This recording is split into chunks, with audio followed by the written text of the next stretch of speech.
The Food and Drug Administration is warning consumers who typically use topical pain relievers to smooth ache and pains that these products can cause serious burns.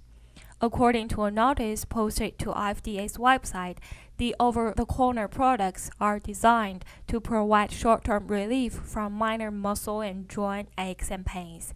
However, regulators say they have received more than 40 reports of skin injuries ranging from first to third degree chemical burns caused by the products.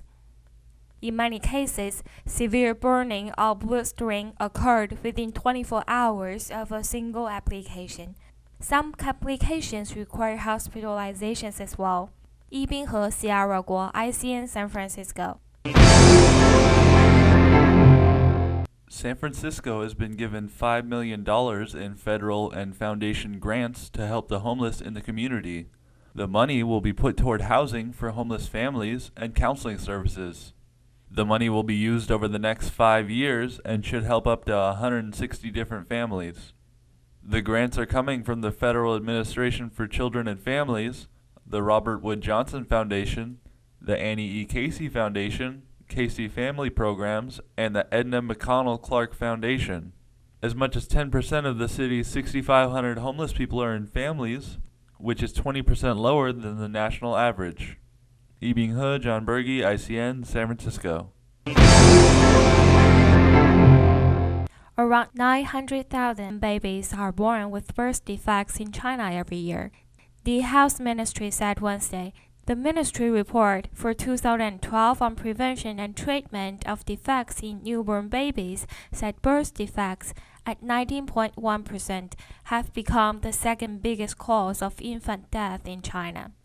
Birth defects include at least 8,000 kinds of disease, such as congenital heart disease, cleft palate, hydrocephalus, and neural tube deformities, and those are the most common among all the defects.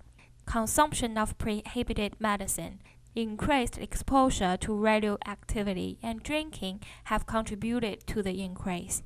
宜宾河 Sierra 国 ICN San Francisco. Prices at the pump are not only hurting drivers, but consumers as well due to the rising production costs for transporting goods. Gasoline prices increased 28 cents last month, which could put a strain on household budgets. The Labor Department says consumer prices rose by 0.6% last month, but clothing, furniture, and airline fares have gone down. The areas seeing the most increase in prices are rent, car prices, and healthcare costs. Federal Reserve Chairman Ben Bernanke says he believed inflation would remain close to the Fed's target, noting that the longer-term inflation expectations were quite stable. The poor labor market means that any increase in prices for consumers should only be temporary. Lee Bing-he, John Berge, ICN, San Francisco.